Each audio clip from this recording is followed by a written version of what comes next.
This is a Squiz Kids podcast. Your fresh take on what's happening in the world around you.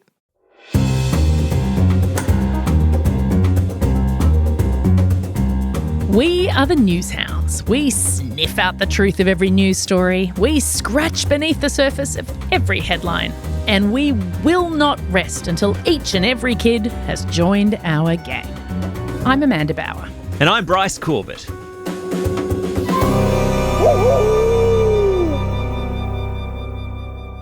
Bryce, last time on Newshounds, we earned ourselves a compass to add to ours and Squiz-E's internet detective kit. Now it's time to continue navigating our way through the murky maze of the internet. That's right, Amanda, and today we'll explore some of the computer tricks used to create pictures and videos to fool our eyes and ears online, why they work so often, and how to stop, think and check when we come across them. And today, we're going to take a look at a little thing called AI, which is short for artificial intelligence, and most particularly something called generative AI, which is the kind of AI used to create new and original content. Yeah, and generative AI is so new that we couldn't have made this podcast about it a couple of years ago. So keep your Newshounds book close by. You won't want to miss a thing. Let's play. Amanda, which vital piece of internet detective kit are Squiz-E and the Newshounds playing for today? Well, Bryce, thanks to the amazing computer software available today, pictures and videos are often changed to try to trick us. What? So we are going to work towards adding a pair of handcuffs to our kit. So that we can arrest the effect of those tricks. Oh, I see what you did there. Arrest. Handcuffs. So the word arrest can simply mean stop, as well as what we normally think of it as, which is a police officer doing that when someone breaks the law, or they think they've broken the law. Aha! And our goal is to make sure that mis and disinformation stops with us. That's exactly right. But we have a second objective or purpose, which is just to make sure that we're aware that we can't always believe what we see. Sometimes the people who make media create images and videos to try to trick us. Or they might be doing it because they think it might make them some money or influence the way we think. And often that influence isn't good for us or the communities we live in. I think I need to see some examples. Show me.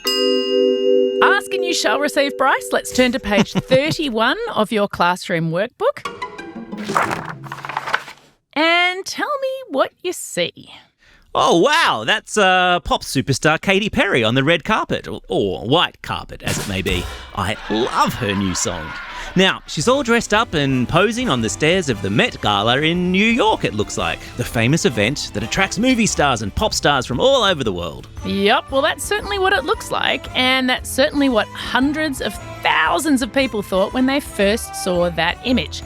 It was shared over and over and over again by people who were excited to see the dress she was wearing to the most glamorous ball in the world. Eat your heart out, Cinderella. But can I let you in on a not-so-little secret, Bryce? Go on. That photo is fake. What? Katy Perry did not attend the Met Gala. She was busy working on new music on the other side of the country the night of that ball. No way. The image was created using generative AI. How sneaky. But, Amanda, why would someone go to the trouble of making a fake photo of something that didn't even happen? Well, in this case, it was most likely to make money because clicks often translate into dollars. Oh, I see. And what's the other example on this page? Oh, yeah, I remember that photo. That was from the Paris Olympics, when they did the surfing event in Tahiti. This is the photo that went viral around the world of the Brazilian surfer celebrating having scored an almost perfect 10 in his semi-final heat. I remember seeing that photo for the first time and thinking, that cannot be real. I mean, it looks like he's walking on air. I know, right? It's an unbelievable photo. I mean, literally, for you, it was unbelievable. Yeah, that's right. But it's not a fake. It wasn't created by AI, even though lots of people thought it was.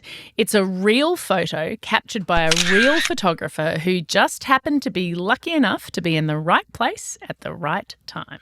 So tell me, Amanda, how can we tell if an image is fake or not? Yeah, good question. So when it comes to AI-generated images, there are often a few telltale signs of a fake.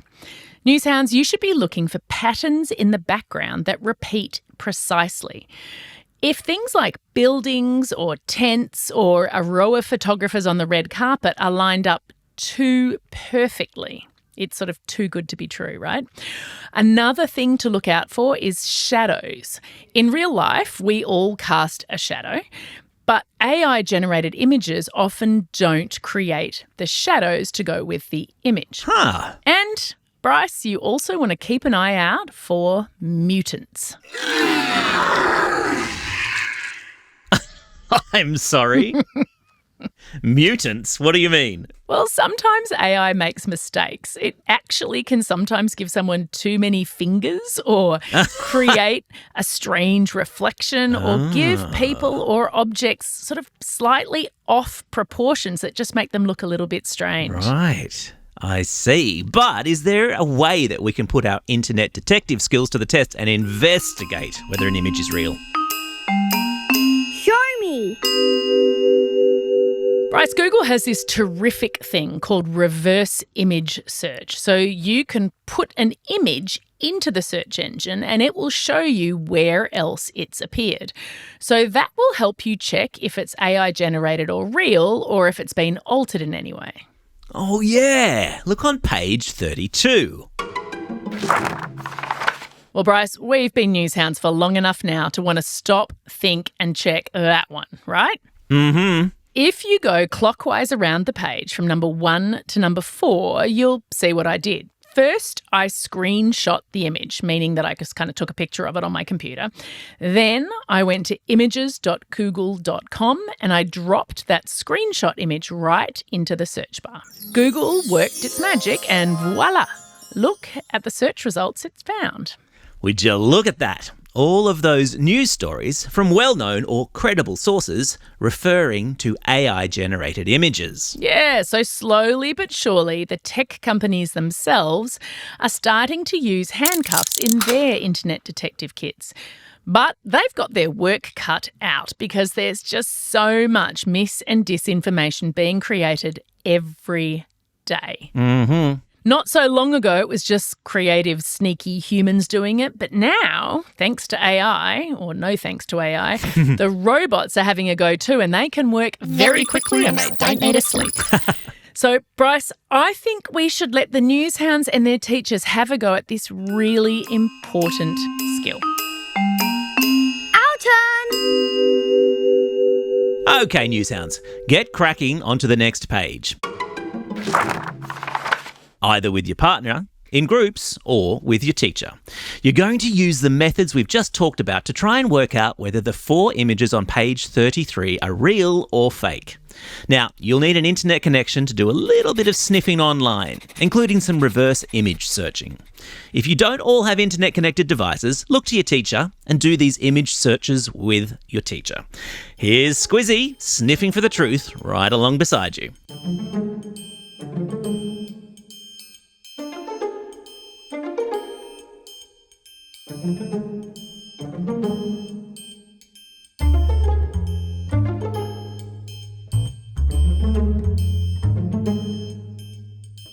Wow, Amanda, so much trickiness. So much sneakiness. So sneaky. That photo of garbage piled up in Paris. I mean, it was tied to a real news story from a real news event, the Paris Olympics, but the photo was a fake. It's just a photo of piles of rubbish which has been cleverly merged together with a photo of the Eiffel Tower. Amateurs! Mon Dieu! And that pic of the shark attacking the helicopter, I did a reverse image search on that and I found out that it was a fake. Yep. Same with the Harbour Bridge waterfall and same with that old photo of men posing next to fake dragon skeletons. All of them generated by artificial intelligence. That's why, Bryce, we always have to stop, think and check. From now on, Newshounds, you have some tools available to you to arrest the effect of human and AI-generated photo fakes, both on your computers but also just in your magnificent brains. Show me. So, Amanda, it's just fake photos that we need to be on the lookout for, right? I wish that were true, Bryce. Sadly not. Oh. Fake photos generated by AI are one thing, but there are also fake videos, which are called deep fakes. Oh. These are videos of people saying things they've never said or showing things happening that have never happened. No. AI technology is just so advanced these days. Fake videos. That is next level. I think I need to see an example. Alrighty then. Turn to page 34 in your classroom workbook. Hey, that's Mr. Beast. I love Mr. Beast videos. Right? His videos are hilarious and he does so much good and gives away money to so many great causes. Oh, Amanda, don't tell me he got caught in a deep fake scam. Unfortunately, Bryce, he did. Happens to the best of us. So actually, his face has been used in lots of deep fake video scams. And he's not the only celebrity to be caught up in a deep fake. And that's because scammers will often choose someone really popular who lots of people like and think they can trust, because then those fake videos might be able to scam people out of their money. But that is outrageous. What happened in this particular instance with Mr. Beast? Well, a while ago, there was a deep fake video of Mr. Beast all over social media. And in that video, Mr. Beast appears to be requesting people give him their bank account details so that he can send them an iPhone for only $2. Cool. I mean, of course, there was no such thing. That is what we call too good to be true. It was just scammers trying to steal money off people. Well, as you say, Amanda, it sounds like the old saying, if it looks too good to be true, it most probably is. Absolutely. Let's have a quick look at that video. Hey, Bryce? If you're watching this video, you're one of the 10,000 lucky people who'll get an iPhone 15 Pro for just $2. I'm Mr. Beast, and I'm doing the world's largest iPhone 15 giveaway. Click the link below to claim yours now.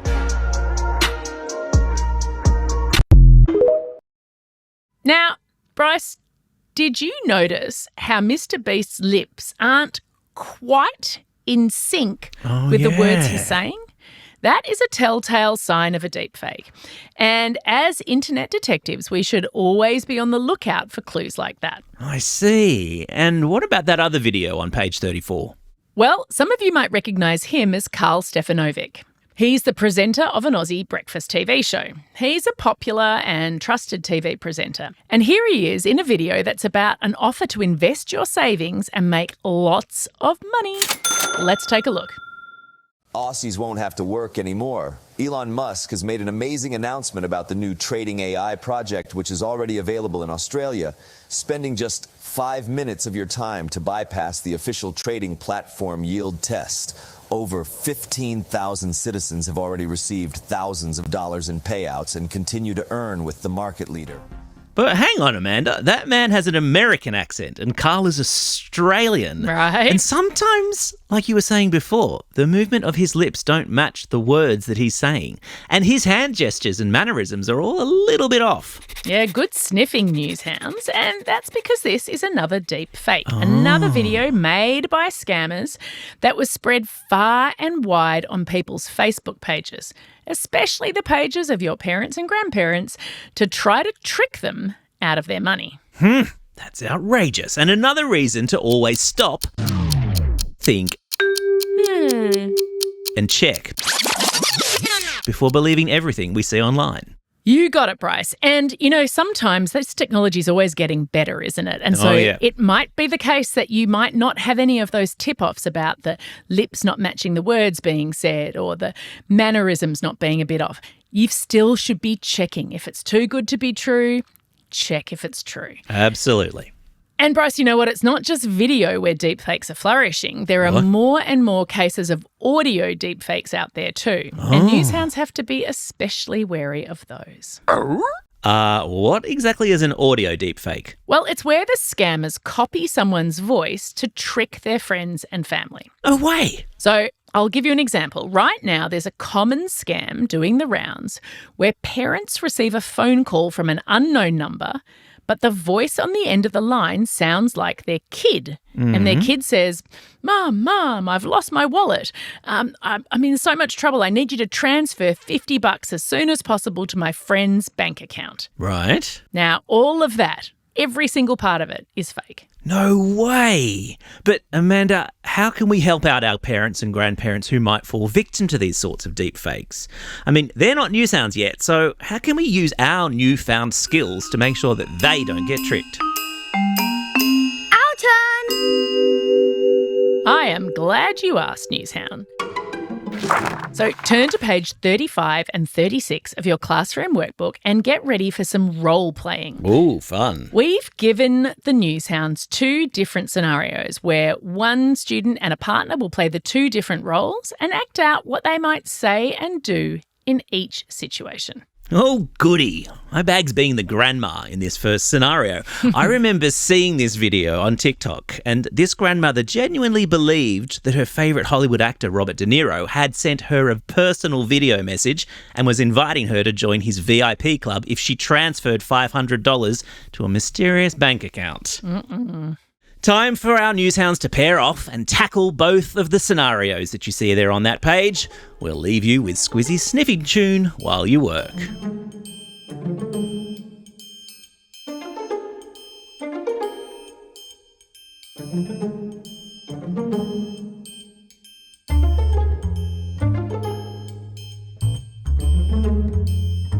How did you go, Newshounds? Did you have fun role-playing the grandma about to be scammed or the dad who was about to give $50 to a complete stranger? Both are good reminders that as Newshounds, we won't only be helping ourselves, we'll be making sure that the people we love are also safe online. That's right, Amanda. And every time that we arrest the sinister effects of artificial intelligence before they've had a chance to trick us, we're one step closer to becoming a fully fledged Newshound. Now, turn to your teacher and see if you've earned a set of handcuffs to add to yours and Squiz-E's internet detective kits.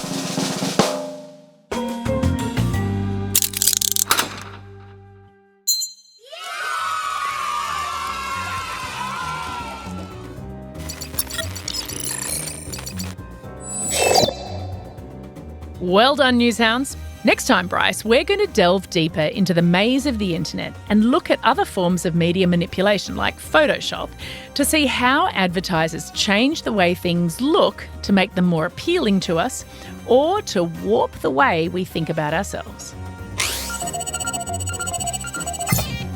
Squiz-E and I cannot wait. See you then, Amanda. See you then, Bryce. See you then, Newshounds.